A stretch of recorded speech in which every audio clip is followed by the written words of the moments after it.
Então aí eu tinha passado para vocês, né, onde encontra aí a expressão Jegar Sadutá, que é uma expressão aramaica.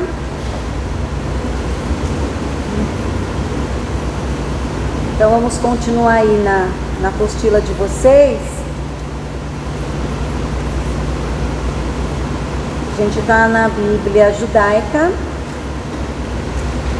Aí eu já li aqui, né, é que eu saí aqui do lugar. Deixa eu voltar aqui.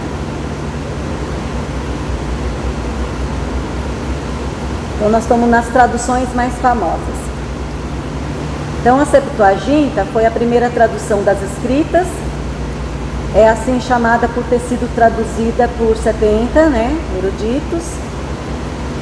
E a gente estava falando aqui desses 400 anos de silêncio, né? 400 anos de silêncio de Deus. E não foi 400 anos de silêncio que Deus cruzou o braço e não fez mais nada na terra, tá? Então, como eu falei, 400 anos onde Deus não inspirou nenhum homem para escrever a sua palavra. Então, tem uma analogia muito interessante. Quando Moisés nasceu para ser o grande libertador, antes de nascer, a condição do povo judeu era de escravos no Egito. E por quanto tempo durou essa escravidão? 400 anos. Então vejam, quando Moisés veio ao mundo, Deus estava em silêncio por 400 anos, até que o grande libertador que Deus mandou para Israel, né, um libertador físico, terreno, apareceu, tá? Agora temos uma analogia nos tempos de hoje. Então Deus repete a história, porque Moisés apontava para Cristo. Ele tipificava Cristo. Agora, aqui nesse tempo, a libertação ela é espiritual. E novamente Deus silencia por 400 anos até que venha o verdadeiro libertador. Tremendo isso, né? Então essa é uma das razões desses 400 anos entre Malaquias e Mateus. O Senhor silenciou na escrita, mas não silenciou de agir, de operar, mesmo porque ele já tinha o Velho Testamento pronto, correto? Esse período entre Malaquias e Mateus nós chamamos de período interbíblico. Um período, vamos desligar o celular, gente, por favor. Então esse período entre Malaquias e Mateus nós chamamos de período interbíblico. É um período de 400 anos de silêncio de Deus. Então não dá para estudar Novo Testamento sem entender esse período de silêncio aqui, esse período de 400 anos aí. Principalmente a chegada de Cristo, porque Jesus ele chega no meio do Império Romano. E Malaquias, quando termina, está no Império Assírio.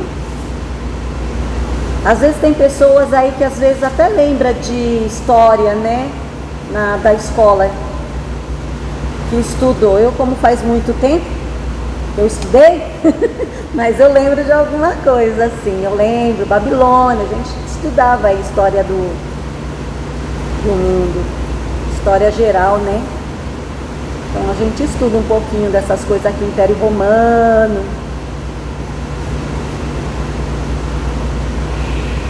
Tá? Então, Jesus ele chega no Império Romano e Malaquias estava no Império Assírio.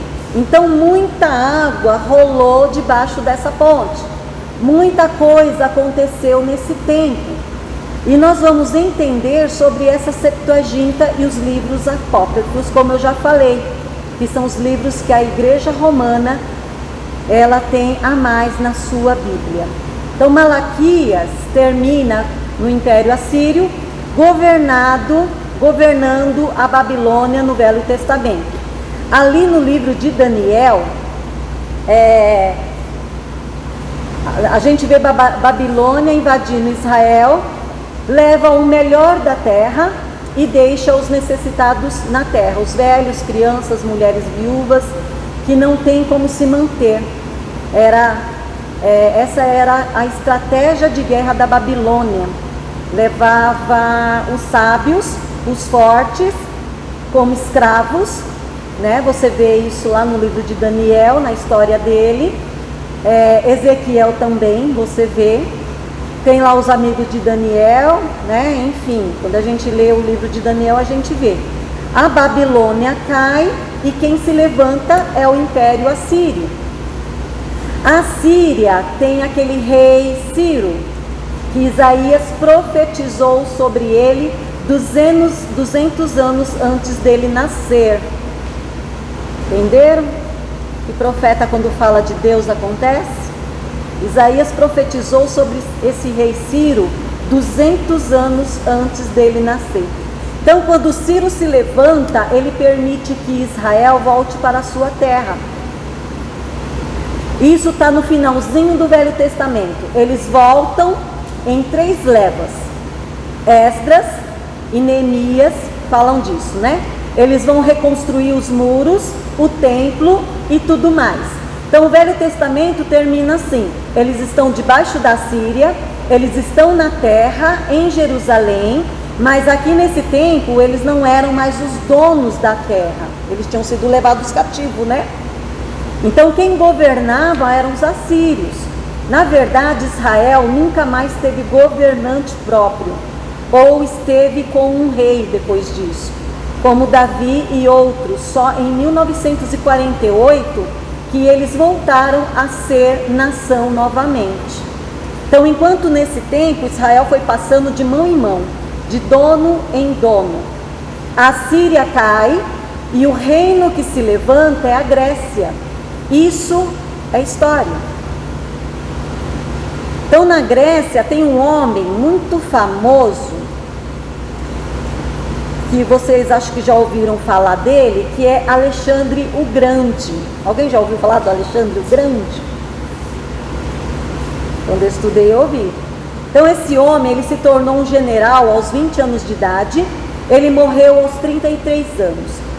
Em 13 anos ele fez uma imensa conquista. Ele foi um homem famoso, conquistador, um guerreiro, só que ele não tinha um herdeiro. E quando ele está no leito de morte, ele chama os seus 4 principais generais e divide a Grécia entre esses homens. Ele entrega a Grécia para esses homens que ele havia conquistado, ele divide em 4 partes. E isso nos interessa, porque Israel fica debaixo do governo de um desses homens, um homem chamado Ptolomeu. Vocês já ouviram histórias sobre esse homem, Ptolomeu? Então o império, ele estava assim: de um lado o reino de Ptolomeu, e logo ao lado, na divisa entre os dois, e logo ao lado o reino de Selenco. Então Israel estava logo abaixo desses 2 reinos, praticamente na divisa desses 2 reinos. Selenco era o outro reino. Então o que acontece? É que Israel, ele vai ficar primeiro debaixo do domínio desse Ptolomeu por 100 anos. Este Ptolomeu, ele foi muito bom para Israel. Eles podiam ter direito à religiosidade, eles podiam ir aos cultos, Israel era livre. Na época da Grécia havia uma cultura muito forte. Os gregos eram homens de leitura, e a maior biblioteca da época, e talvez de todos os tempos, estava em Alexandria. Eles formaram uma gigantesca biblioteca. O Ptolomeu então resolveu traduzir o livro dos judeus, que era um só no hebraico, porque não tinha ainda o Novo Testamento. Ele resolveu traduzir no grego. Então, o que ele fez? Ele pega 70 judeus, 70, 72, né? 6 de cada tribo, né? Por isso o nome Septuaginta, que vem de 70. Ele põe esses 72 judeus eruditos para traduzir o Velho Testamento do hebraico para o grego. Então essa é a primeira tradução da Bíblia. A Bíblia estava restrita ao Velho Testamento. Isso é que é interessante, gente, porque só os judeus tinham alcance a ela, a esses escritos, porque ninguém sabia falar hebraico, só o judeu. Entendeu? Então, para Deus preservar a escritura dele, ele, apesar de tudo, Deus trabalha em várias situações, né? Às vezes a gente fala assim, nossa, mas a gente vê que interessante ali, quando Abraão andava com Ló, e aí houve uma confusão no meio dos pastores deles, e precisou essa confusão para Ló ir para um lugar, Abraão ir para outro, e Deus continuar o seu plano. Então tem situações que às vezes a gente não compreende, mas Deus, ele trabalha no incompreendido. Então prestem atenção. Às vezes a nossa vida, ela também às vezes está assim. Tem situações que você não compreende, mas Deus, com certeza, ele vai trabalhar naquilo que você não compreende para cumprir os seus propósitos.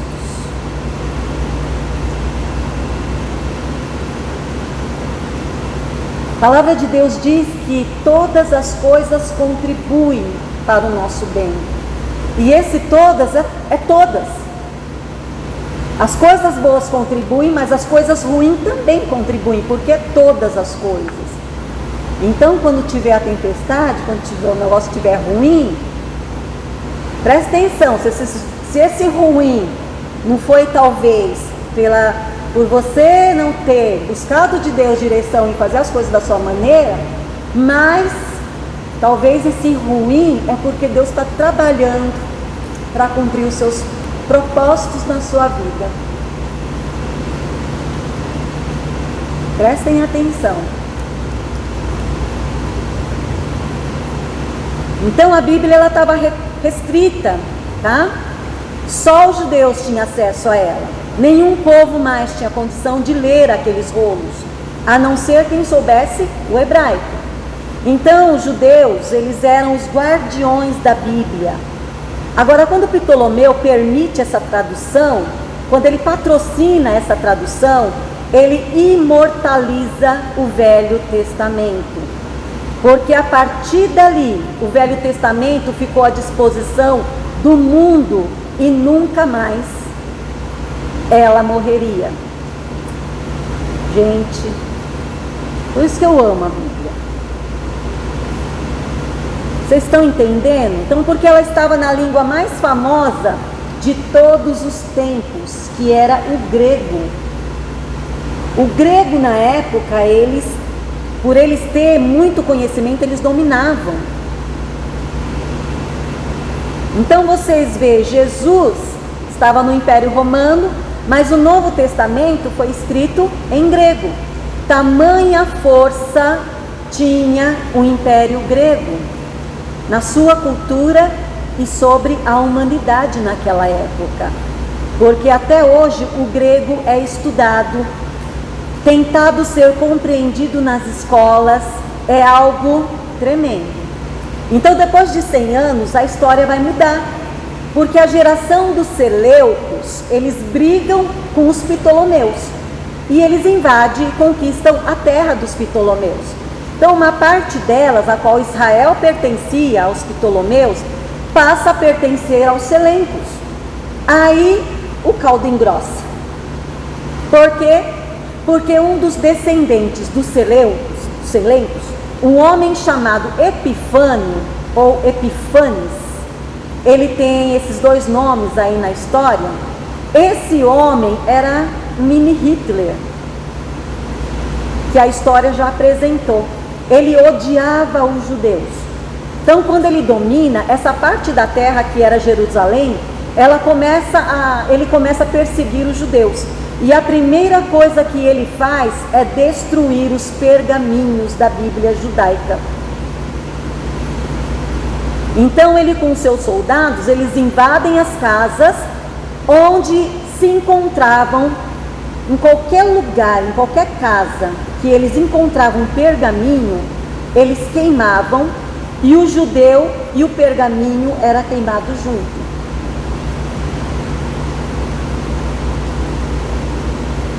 Entenderam? Então muitos judeus morreram queimados em praça pública por causa da Bíblia que eles tinham, por causa dessas escrituras. Então, antes que isso acontecesse, o que Deus fez? Colocou no coração de Ptolomeu para que ele separasse esses judeus e traduzisse essa Bíblia para o grego. Só Deus. Isso é Deus. Se Deus fez isso com a sua palavra, vocês imaginam o que Deus pode fazer por nós, gente? Deus, Ele sempre vai preservar o que é dele. Ele sempre vai lutar pelo que é dele. E quando a gente estuda isso, a gente vê o cuidado de Deus. E sabe qual é o cuidado de Deus com a palavra dele? Por causa de mim e de você. Para que essa palavra chegasse a nós. Por isso que quando eu contei a historinha de Mary Jones, uma menina de 9 anos de idade, que se apaixonou pela Bíblia,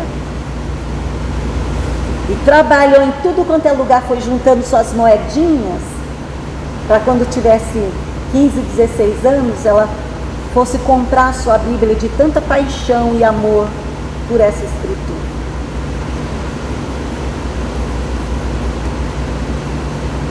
E a gente, muitas vezes, só abre a Bíblia onde?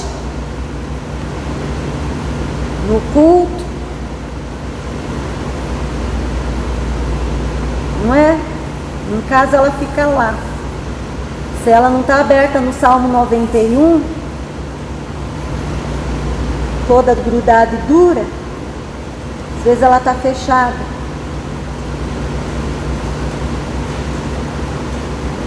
Então foi isso que esse Epifânio, ele fazia, perseguia os judeus, mas porque ele queria destruir as escrituras sagradas.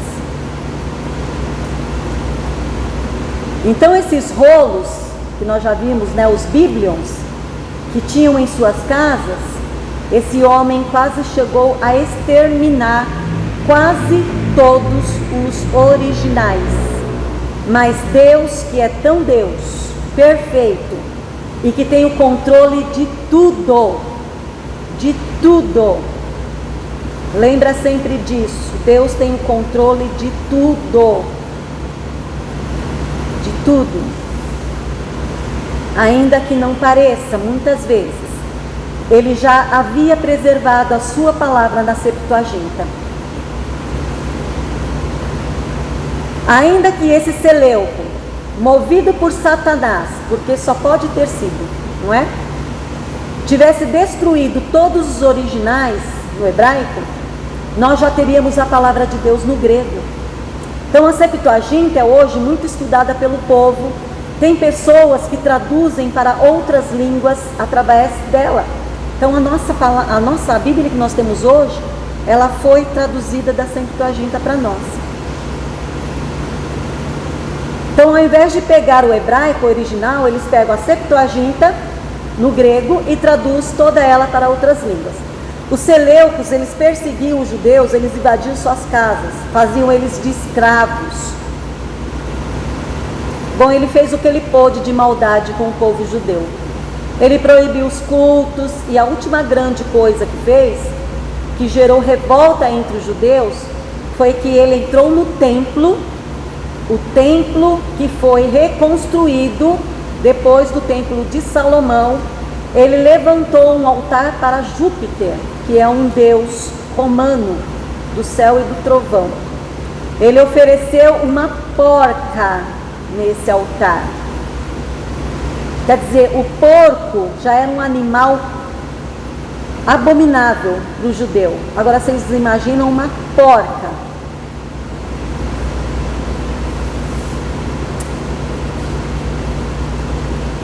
Foi Satanás que estava usando esse homem ou não foi? Quero saber o que aconteceu com ele, vai, desenvolve. Então, o que aconteceu quando ele fez isso? A família de levitas que cuidava do templo, ela se organiza e cria uma revolta. Essa história está no livro de Macabeus, na Bíblia Católica. Então os macabeus, eles eram sacerdotes que cuidavam do templo naquela época. E por que eu estou contando essa história? Para falar da Septuaginta, mas também para falar que grandes partes dos livros apócrifos, que são os livros que a Bíblia Católica tem a mais do que a nossa, foram escritos nessa época aqui, do período interbíblico, no tempo do silêncio de Deus, quando Deus não inspirou nenhum homem para escrever a sua palavra. Então, como histórias, esses livros, como o livro de Macabeus, como histórico, ele é bom, porque a gente vê uma história que aconteceu, tá? Mas, como palavra de Deus, não. Então, por que não foram inspirados? Então, os judeus, eles sempre foram homens de contar suas histórias, escrever suas histórias. E os macabeus, Tobias, Baruque, foram assim também escritos. Cada um foi escrevendo a sua história, mas não por inspiração do Espírito Santo. O problema dos livros apócrifos não é a história, porque a história, pelo menos a de Macabeus, ela aconteceu. É uma história real. O problema é que não tem a inspiração, tá? Então é interessante que eles ganham a revolta, eles ganham, eles se reúnem, eles lutam, porque esses sacerdotes, eles tinham 5 filhos, que são os macabeus, e eles fazem uma estratégia de guerra e eles vencem. Tinha Deus com eles ou não tinha? Deus silenciou nessa época a inspiração, mas Deus trabalhou nesse tempo? Deus trabalhou. Deus sempre trabalha. Deus nunca falha. Deus nunca para. É por isso que o inimigo das nossas almas faz hora extra. Mas Deus, ele está lá de olho, até nas horas extras. Então passam 100 anos governando esse pedaço aqui, tá? Essa terrinha, esse pedaço que os judeus estavam, até que o Império Romano, ele se levanta. Então os últimos 100 anos de Império Grego não foi totalmente dominado pela Grécia. É claro que era a Grécia que estava no poder, mas eles permitiram que os judeus cuidassem daquele pedacinho. Então, nesse tempo aí, Deus, ele abriu esse espaço para que a Bíblia fosse preservada. Tá? Nesse tempo aí, para os judeus, eles tinham essa liberdade. Ah, amados, a gente vê hoje, nós temos grande liberdade, não temos? Vocês viram essa história aqui? Como eles foram perseguidos? Aí depois, não tem a história lá, depois de Atos, como os apóstolos foram perseguidos novamente, e eles não podiam mais nem se reunir. Que tempo que nós estamos? Estamos num tempo de perseguição?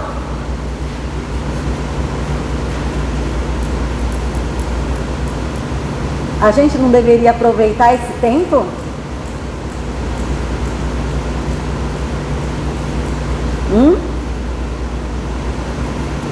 Porque eu creio, pela própria palavra, que a gente aí está buscando avivamento, né? Mas a própria palavra diz que quando o avivamento vier, no mesmo tempo, vem grandes trevas. Ao mesmo tempo que tem avivamento, ao mesmo tempo tem grandes trevas. Eu creio que nesse tempo de avivamento de Deus, e não é o avivamento que muita gente espera aí, que é o povo saltando, pulando na igreja. Esse avivamento que vem é conhecimento, é Deus dando conhecimento, enchendo as pessoas de conhecimento, de ousadia no Espírito, porque nesse tempo de avivamento vai haver muita conversão, mas nesse mesmo tempo de avivamento, que também há muitas trevas, vai haver muita apostasia. Então, que tempo é esse que nós estamos, que a gente tem liberdade de cultuar a Deus? Esse tempo, gente, é o tempo que vocês estão aqui, se fortalecendo, estudando a palavra. Esse tempo também é o tempo que a gente pode vir cultuar a Deus aqui. Com toda a situação, mas Deus ainda tem nos guardado. E por que juntos? Porque lá em Hebreus a palavra de Deus diz que é para a gente estarmos juntos, e não como alguns que querem estar em casa. Ele fala é para estar na congregação. E ele fala por que é para estar na congregação? Para que nós possamos nos fortalecer uns aos outros. Será para quê? Será por quê? Será que não é nesse tempo de avivamento, mas também de grandes trevas? Para que eu esteja com bastante óleo? Porque as 10 virgens, todas elas a princípio tinham óleo. Todas elas estavam esperando o noivo. As 10 estavam aguardando o noivo. As 10 ouviram a trombeta. Mas até chegar no noivo, 5 iam ficar sem óleo. Compreender? Que tempo que é esse que a gente tem? Tempo de se fortalecer, meus amados, na verdade.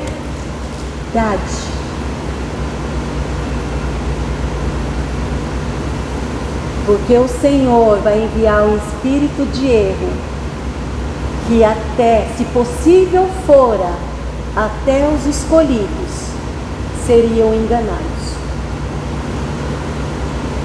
Nós precisamos nos aprofundar na verdade.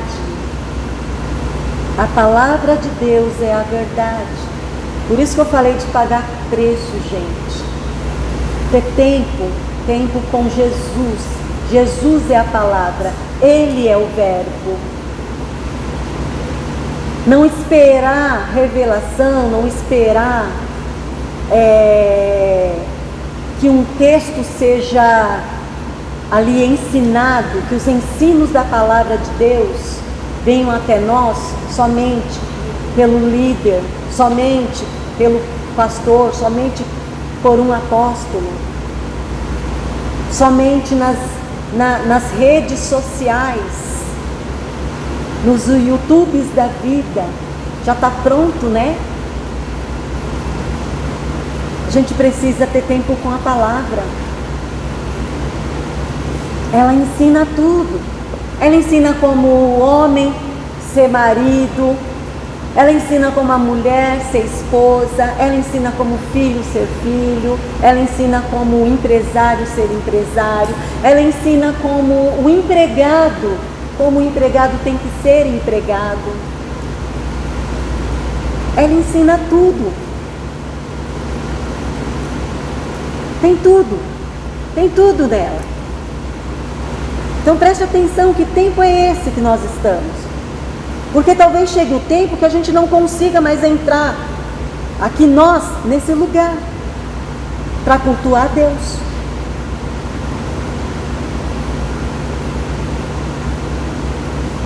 Talvez a gente não tenha esse tempo. Talvez a gente vai ter que se esconder em alguns lugares uns com os outros. Fortalecer uns aos outros. Não desiste, não desiste, não desiste. O rei está vindo. Ele está vindo e vem em grande glória. Ele vem. Entenderam, gente? Então a gente precisa prestar atenção, sabe? Não ficar dormindo, como a palavra de Deus fala, né? Despertai, tu que dormes, e Cristo vos esclarecerá. Vamos prestar atenção. Aquele que tem ouvido, ouça o que o Espírito diz às igrejas, porque nós estamos nos últimos tempos. Não vamos brincar, vamos levar a sério a nossa vida com Deus. Vulgata, a apostila de vocês. Vulgata vem divulgar em latim, por ser uma linguagem simples, popular, tá? Por isso ela tem esse nome, Vulgata, é simples, popular, vulgar. É a tradução da Bíblia do grego para o latim. Foi pedida nos anos de 391 a 405 depois de Cristo, quando o Papa Damaso, bispo de Roma, em 1546, no Concílio de Trento, ela foi oficializada como Bíblia pela Igreja Católica Apostólica Romana e tem a inclusão de alguns livros apócrifos.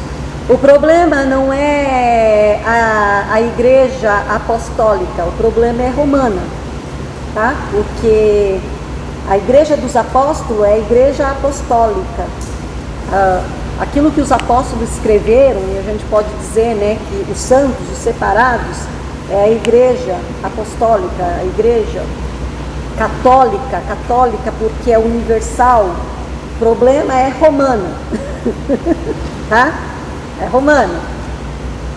Não é a igreja, nem ela ser universal e nem ela ser apostólica. O problema dessa daí é quando ela se trata de ser romana, porque aí ela entra com ensinos de Roma. E tem a inclusão de alguns livros, né? Que eu já falei aí na apostila de vocês, apócrifos. Então, nós vimos que depois da Babilônia se levantou o Império Assírio, depois da Síria se levantou o Império Grego e depois da Grécia se levanta o Império Romano.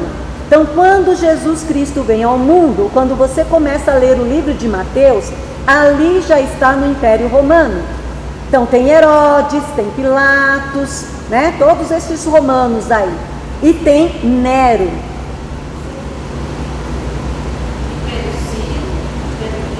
Império Assírio, depois veio o grego, a Grécia, depois vem o Império Romano. Isso, são tempos de história, né? Os impérios que foram ali dominando nasquelas regiões lá. E tem Nero. Nero era um cara louco. Vocês já ouviram, já assistiram o filme de Nero? Já leram sobre Nero? O cara era louco. Ele que pegava os cristãos, punha óleo neles lá e tacava fogo. Tá? Então, louco.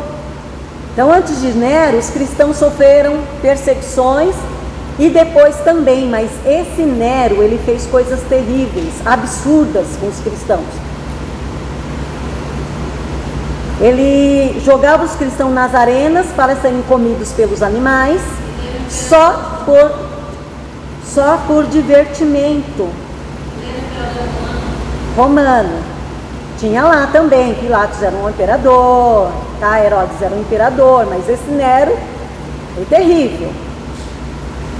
Então ele colocava lá nas arenas os cristãos para serem comidos pelos animais só por divertimento. Para vocês terem uma ideia da loucura desse homem, ele mandava passar piche, como eu falei, e tocava fogo, né? Para iluminar a cidade de Roma. Então foi pelas mãos dele que Pedro morreu e Paulo também. Porque Paulo estava em Roma, na segunda prisão que ele foi morto, tá? Ele que ordenou a morte dos grandes apóstolos da história. Então a igreja foi perseguida até o século III. Daí o imperador chamado Constantino, que se converte ao cristianismo. Alguns dizem que ele não se converteu coisíssima nenhuma, tá? Mas foi uma jogada política da época. Enfim, quando isso acontece, Constantino, ele se converte ao cristianismo, a igreja passa a sofrer menos perseguição, praticamente quase nenhuma naquela época. Ele oficializa o cristianismo como religião do império, e é por isso que a igreja católica, que significa universal, que eu já falei, apostólica, porque vem dos apóstolos, né? E romana, porque é do império romano. Então, quando se converte esse Constantino, ele determina, a partir de agora, essa passa a ser a religião do império. E ele precisava ter uma Bíblia na linguagem do império. Daí vem a segunda tradução da Bíblia, chamada a Vulgata. Tá? Então, o homem chamado Jerônimo recebeu uma incumbência em 382 d.C. e iniciou seu trabalho quase imediatamente. A pedido do Papa Damaso, que era bispo de Roma na época, introduziu uma ligeira revisão nos evangelhos, completada em 383 d.C. Logo após ter terminado a revisão dos evangelhos, esse Papa morre em 384 anos depois de Cristo. E Jerônimo é eleito novo bispo de Roma. Então esse Jerônimo, que aspirava esse cargo, já havia determinado uma revisão rápida do chamado Saltério Romana, quando regressou ao Oriente e se estabeleceu em Belém. Então, de volta a Belém, Jerônimo voltou a sua atenção para essa revisão de uma forma mais cuidadosa, né, do Saltério Romano, que completou por volta de 387 depois de Cristo. Essa revisão ela é conhecida como Saltério Galileu, empregada atualmente no Antigo Testamento da Vulgata. Tão logo havia terminado sua revisão dos Salmos, Jerônimo iniciou a revisão da Septuaginta, embora esse trabalho não fizesse parte dos seus objetivos iniciais. Então, no ano de 405 depois de Cristo, Jerônimo termina a tradução do Velho Testamento e do Novo Testamento para o latim. Então, essa é a Vulgata, tá? Inclusive, João Ferreira de Almeida, que fez a tradução da Bíblia para o português, que nós conhecemos bastante traduções aí, João Ferreira de Almeida, foi da Vulgata que fez a tradução. Então, a Vulgata é uma Bíblia muito consultada, muito falada. No Vaticano contém uma cópia dela e uma cópia da Vulgata, tá? Uma cópia da Septuaginta e uma cópia da Vulgata. Nos últimos 15 anos de vida, Jerônimo continuou escrevendo, traduzindo e revisando sua tradução do Antigo Testamento. E Jerônimo, ele deu pouca atenção aos escritos apócrifos. Só com grande relutância, um pouco antes de sua morte, ele produziu uma tradução apressada de algumas passagens de Judite, de Tobias e do resto de Esther, mais as adições de Daniel, que nós vamos ver mais à frente. Ele não concordou com esses livros e ele era um padre. Interessante, né? Ele era um padre e ele não concordou com esses livros que estão a mais na Bíblia católica. Na verdade, ele passou de 15 a 20 anos traduzindo a Bíblia. Ele dedicou parte da sua vida para isso.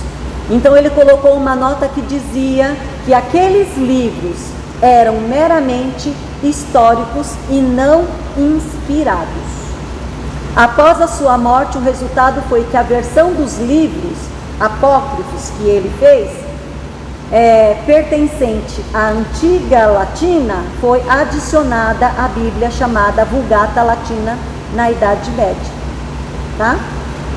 Oi. Nós temos outro conhecido, foi nessa Na época de Nero,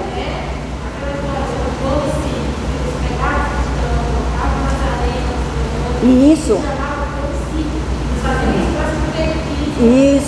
época de Nero, tá? Então aí, voltando aí para a apostila de vocês. Então vamos ver algumas versões, tá? Versões aí conhecidas da Bíblia. Então tem a versão John Wycliffe, ou Wycliffe, sei lá. Quem entende inglês? Pode ler. Versão John Wycliffe, é isso? Então, a partir da Vulgata Latina, esse inglês, ele traduziu toda a escritura para o inglês. Ele é de 1328 e até 1384. Ele foi um teólogo, professor e reformador religioso do século XIV. Foi considerado precursor de Lutero e de Calvino. Propôs uma reforma religiosa na Inglaterra que só iria se concretizar 2 séculos depois. Ele nasceu em Yorkshire, na Inglaterra. Com 18 anos, ele foi estudar teologia, filosofia e legislação canônica em Oxford. Com 26 anos, tornou-se mestre do Balliol College de Oxford. Em 1361, foi ordenado pela Igreja Católica, passando a exercer a função de vigário em Gillingham. Em 1363, ele voltou para Oxford, onde concluiu um bacharelado em teologia em 1365 e recebeu o grau de doutor em 1362. Segundo Philip W. Comfort, em 1998, página 363, esse John, ele foi chamado de a estrela da manhã da reforma, porque audaciosamente ele questionou a autoridade papal, criticou a venda de indulgências.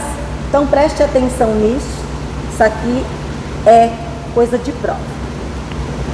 Então, ele questionou a autoridade papal, ele criticou a venda de indulgências, ele negou a realidade da transubstanciação, que é a doutrina que diz que a substância do pão e do vinho é mudada em corpo, sangue de Jesus durante a missa.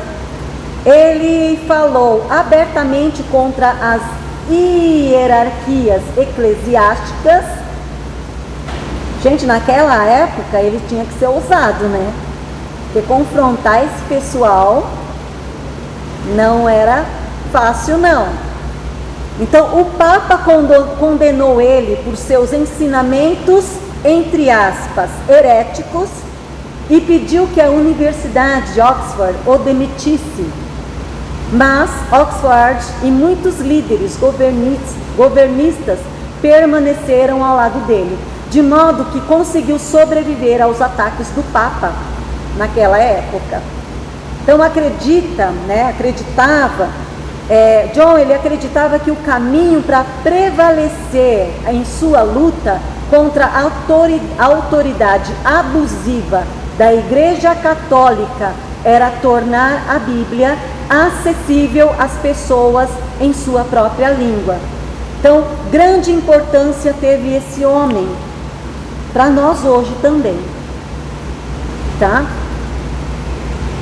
Deus trabalhando, estão vendo? Estão vendo Deus trabalhando em toda a história? Desse modo, poderíamos ler por si mesmas acerca da forma de como cada uma poderia ter um relacionamento pessoal com Deus através de Jesus Cristo. Era essa a vontade dele, independente de qualquer autoridade eclesiástica. Então, o que esse homem queria é que as pessoas tivessem ligação com Deus através da palavra, e não que autoridades governassem as pessoas do jeito que eles queriam, tá?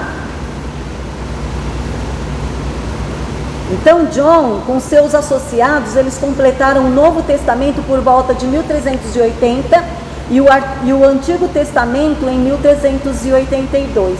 O novo por volta de 1380 e o antigo por volta de 1382. Enquanto ele se concentrava seus esforços no Novo Testamento, um de seus associados, Nicolau de Herford, fazia uma parte importante no Antigo Testamento. Então ele e seus companheiros, desconhecedores do hebraico e do grego, nos originais, eles traduziram o texto do latim para o inglês.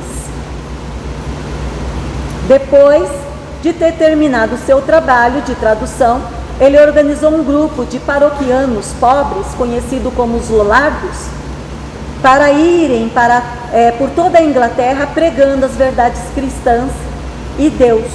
Eu acho que vocês vão ver isso em matérias mais para frente, história da igreja. Eu acredito que vocês vão lembrar. A Margarete falou disso lá. Eu acho que vocês vão ler. Então, o resultado desse empreendimento foi que a palavra de Deus, através da tradução de John, tornou-se acessível a muitos ingleses. Influenciou posteriormente outros críticos da Igreja Católica, como John Hus, Martinho Lutero e João Calvino. Suas obras foram proibidas, sendo suas ideias condenadas pelo Concílio de Constança em 1415. Vocês conseguiram anotar aquilo que eu falei que vai cair na... Então anota aí rapidinho, vai, eu vou aí falar para vocês. Então John Wycliffe, ele fez críticas à Igreja Católica, por quê? Então coloca aí, corrupção e abusos,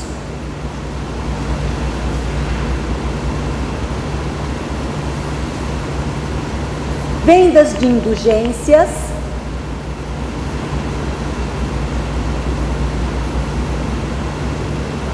obsessão do Papa pelo dinheiro,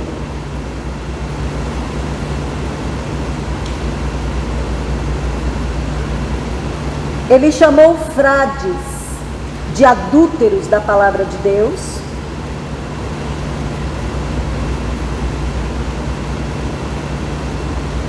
Ele traduziu a Bíblia do latim para o inglês.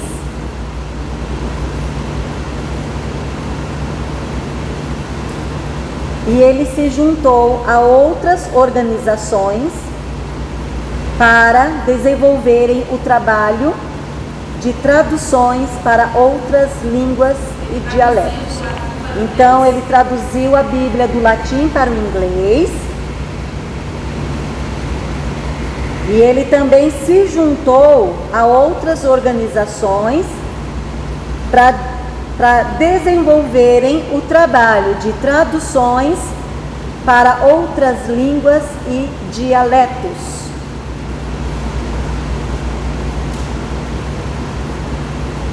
Até aqui, ok? Perderam alguma coisa?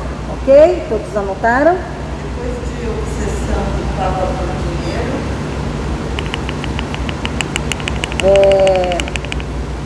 ele chamou frades de adúlteros da palavra de Deus. frades? Os frades na época, né?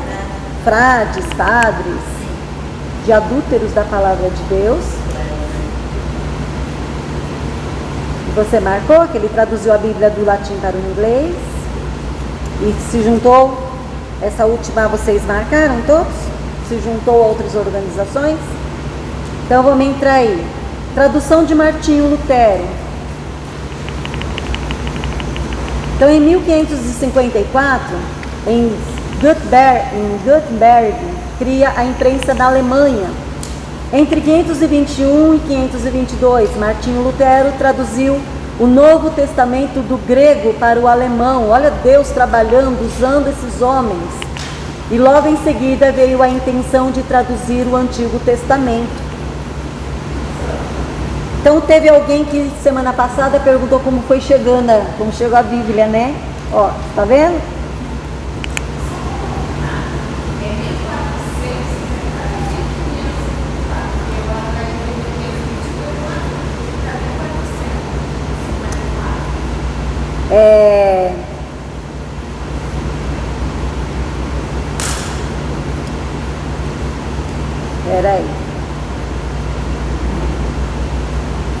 Isso aí está na apostila de vocês, né? Em 1400. Então, a imprensa foi criada por esse Gutenberg, né? Em 1454. Mas entre 1521 e 522 foi quando Martinho Lutero traduziu o Novo Testamento do grego para o alemão, tá? Então são coisas diferentes aí que colocaram na apostila. Logo em seguida veio a intenção de traduzir o Antigo Testamento. Então Martinho Lutero, ele nasceu em Haslemben, que é em alemão, então eu não sei falar muito alemão, né? Na Saxônia, na Alemanha, no dia 10 de novembro de 1483, foi quando Martinho nasceu. Filho de um mineiro que chegou a ser conselheiro na pequena cidade de Mansfeld. Foi criado em um ambiente religioso de violenta austeridade, com histórias de demônios e feiticeiros, superstições que marcaram a sua infância. Então vocês viram? 1483. 1483. Ele nasceu. Então ele teve uma infância conturbada. E Deus abre os olhos dele, né? Quando ele estava lendo a Bíblia. Deus abriu os olhos dele para a verdade. Com 16 anos, Martinho Lutero ingressou na universidade, onde ele estudou artes, leis, línguas e filosofia. Com 18 anos, já se tornara um brilhante aluno de advocacia, mas em 1505 ele decidiu entrar para o mosteiro agostiniano. E em 1507 ele ordenou-se e prosseguiu sua formação na Universidade de Wittenberg. Em 1511, Martinho Lutero visitou Roma e ficou chocado com a frivolidade da Cúria Romana. Em 1512 ele obteve o doutorado em teologia. Os anos seguintes foram dedicados às atividades pastorais e ao ensino de teologia, enquanto amadurecia sua doutrina sobre a justificação pela fé. No início do século XVI, não existia um Estado nacional alemão. A religião estava dividida em vários estados, governados por príncipes, cuja subordinação ao imperador do Sacro Império Romano Germânico, ligado ao Papa, era meramente nominal. Então, os assuntos gerais eles eram tratados pela Dieta Imperial, que era uma espécie de conselho formado pelos príncipes. Esses príncipes alemães não poderiam dispensar a igreja, mas se tornava cada vez mais difícil viver sob a tutela desses príncipes aí. Todas as taxas arrecadadas pela igreja fluíam para Roma. Nos estados alemães, apesar da falta de unidade política, vários soberanos já não toleravam qualquer interferência externa em sua jurisdição. Então a solução seria a formação de uma igreja nacional, que remodelasse os preceitos do cristianismo. Então a Alemanha estava pronta para uma reforma. Então a reforma protestante, em 1517, que é o sistema teológico de Lutero, ainda não estava completo. Fazia conferências na universidade, que foi fundada por seu amigo Frederico I, príncipe da Saxônia, e quando chegou à região, um frade vendendo indulgências, que permitia a comutação parcial de penitências em troca do pagamento de uma soma em dinheiro. Aí a gente acha que a Igreja Católica era pobre? Riquíssima. Tá? Riquíssima. Revoltado com a exploração da ignorância popular feita pelo Frei em nome do Papa Leão X, Lutero elaborou uma série de 95 teses contra a venda de indulgências e a fixou na porta da igreja, entre tantos outros avisos, 2 grandes folhas de papel. Era 31 de outubro de 1517. Em pouco tempo se tornou claro que as teses de Lutero exprimiu os sentimentos de boa parte da população e dos príncipes que mantinham relações tensas com Roma e com o imperador. Então, vocês estão vendo, gente? Essa é a história. Tem um filme de Lutero. Se vocês puderem, assistam o filme. É muito bom. Tá? Então, o sucesso alcançado encorajou Lutero a enviar ao Papa um documento no qual sustentava que as indulgências não haviam sido instituídas por Cristo. Então, o Papa ordenou retratação de Lutero, mas este, sob a proteção do príncipe Frederico, ele recusou o pedido de retratação e deu início a uma campanha aberta dentro da própria igreja. Tá? Então aí surgiu o protestantismo, tá? Através dessa revolta aí, dessa reforma. E foi nesse tempo dessa reforma que os livros apócrifos foram introduzidos na Bíblia, que nós vamos depois ver isso um pouquinho mais aí, com consistência, ok? Nós temos aí mais uns minutinhos. Então vamos ver aí King James, a Bíblia, versão King James, uma comissão de 54 eruditos, está aí na apostila de vocês, de 2 grupos religiosos para revisar a Bíblia. Ao invés de revisar, prepararam uma tradução direta das escrituras hebraicas e gregas, trazendo à luz a famosa versão publicada em 1611. A Bíblia do rei Tiago. Em janeiro de 1604, Tiago I foi convocado a comparecer à conferência de Hampton Court. Na ocasião, John Reynolds, presidente puritano da faculdade Corpus Christi em Oxford, levantou a questão de ser feita uma versão autorizada da Bíblia para todos os partidos dentro da igreja. Foi nomeada uma junta, 6 grupos de tradutores foram escolhidos, 2 em Cambridge, para revisar o livro de 1 Crônicas até Malaquias, os Evangelhos, Atos e o Apocalipse. 2 em Westminster, para revisar de Gênesis a 2 Reis e de Romanos a Judas. Apenas 47 dos 54 homens escolhidos trabalharam de fato nessa revisão da Bíblia dos bispos. 3 edições da nova tradução apareceram em 1611. E a de João Ferreira de Almeida, tá? Que foi um ministro protestante da Igreja Reformada Holandesa, fez a tradução dos originais hebraicos e gregos. Essa foi revisada e publicada em 1819.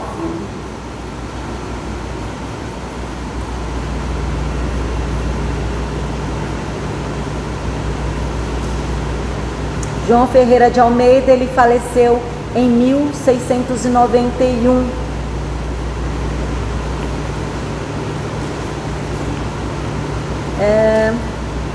Ele foi consagrado no campo da cultura secular, versado na linguística, incansável na comparação das línguas que aprendeu. Ele valeu-se da língua nativa portuguesa para a expressão geral e ampla de suas obras principais, destacando-se dentre elas a tradução que fez da Bíblia, dos originais hebraico e grego para a língua portuguesa. Então nós devemos muito a João Ferreira de Almeida, né? A esse português, tá? Foi quem primeiro traduziu a Bíblia para o nosso vocabulário.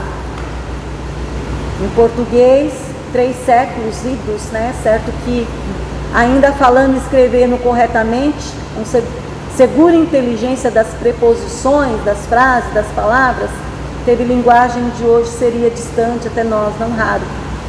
Diferente para as sucessivas edições da Bíblia, segundo ele a traduziu, porque a evolução semântica da linguagem, por vezes, ela impõe mudanças de palavra. Vocês veem que a gente, às vezes, precisa... Opa! Tira isso.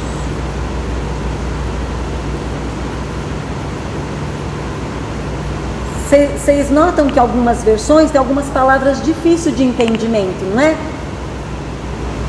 A época que ele escreveu. Então é importante que nós pegamos hoje, quando a gente for estudar a Bíblia, a gente tenha outras traduções, outras versões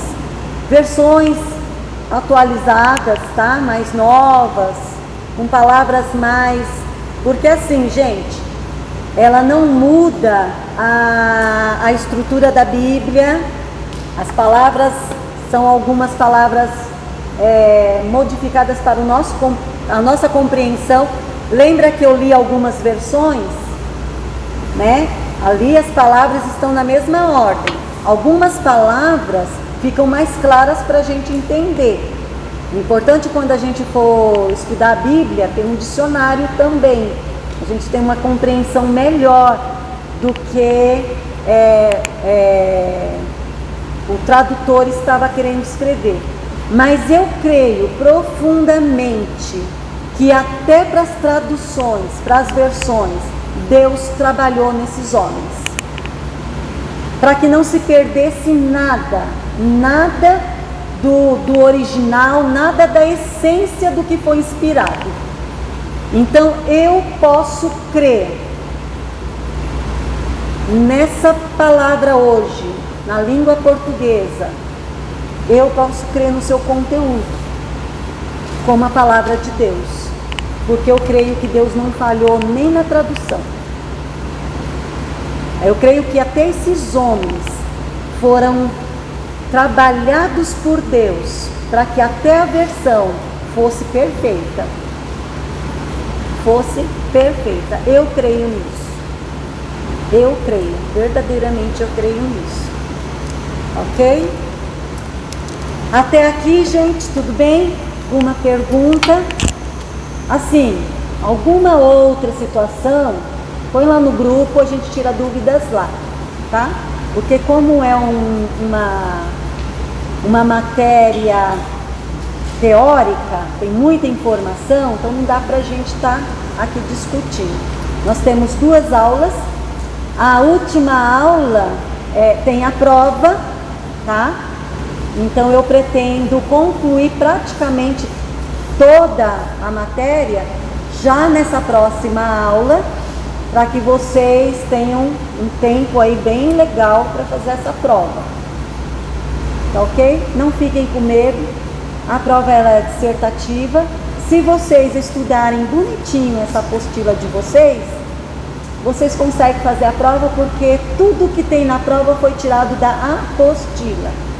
Não fiquem preocupados com essas informações que eu passei, tá? Essas informações, para você ter um pouquinho mais de conteúdo histórico, para você entender essas versões, como elas foram chegando, como Deus preservou a palavra dele. Porque não adianta eu só falar Vulgata, o que é Vulgata, o que é Septuaginta, se eu não contar um pouquinho do trabalhar de Deus nisso. E até para que a nossa fé se fortaleça nisso, gente.